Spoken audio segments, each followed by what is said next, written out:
halen ki malakas ni ngajuyo I bek kintang ya I ya jimot ji perkhat jonga ila kring pan kelia I ngamnut pangas ngoting ngatip ba I de ipanasnong pan keli ngating yong aleran namar mantas niya I banga kendo ngating batayo iya ingat yo ngamla pangan pej ya kadur jong I namar ba I thaba hang ngakum ikat ngi ya ikin banga I ya I nga itenat bangan keli henry ngating yo ikan taj pan pangan pakali ya I terbang amno namar jinglong kajong abaro ilatip lut nang marma I ibiang nadok sadong henry kum mga tebab I pilong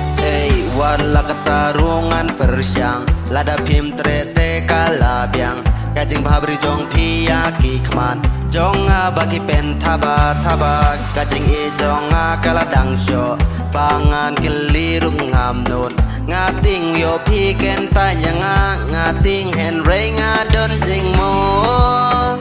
ngadon jing mon ngadon jing mon aw ngadon jing mon jing mon aw ngadon jing mon ngadon jing mon ya pi ngadon jing mon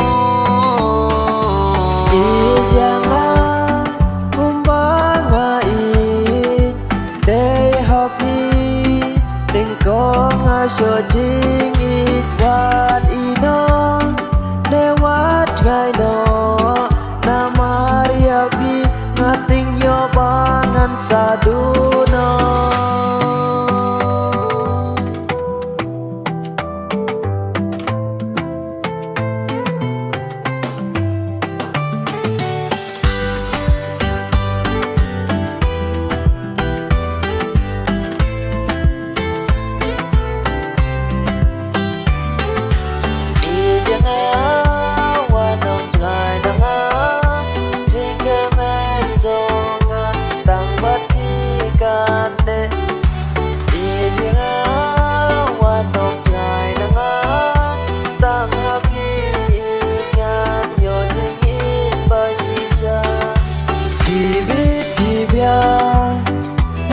Aduna